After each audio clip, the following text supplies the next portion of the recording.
Dear students, जैसा कि आज हम इस वीडियो में ऑर्गेनिक कंपाउंड्स और हाइड्रोकार्बन्स के दरमियान में डिफरेंस समझेंगे।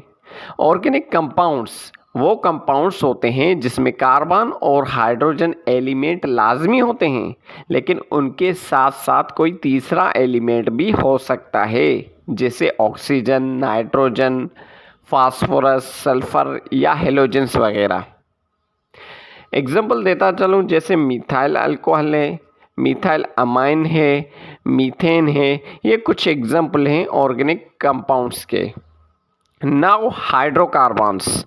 हाइड्रोकार्बन्स वो ऑर्गेनिक कंपाउंड्स होते हैं जिसमें सिर्फ और सिर्फ हाइड्रोजन और कार्बन एलिमेंट्स होते हैं और उनके अलावा कोई तीसरा एलिमेंट उनके साथ नहीं होता, जैसे कि मीथेन है, ईथेन है, प्रोपेन है। ये कुछ एग्जाम्पल है हाइड्रोकार्बन्स के। अल्केन, अल्कीन, अल्काइन फैमिली, ये सारी हाइड्रोकार्बन्स कहलाएंगी। ऑर्गेनिक कंपाउंड्स हैं लेकिन हाइड्रोकार्बन्स हैं।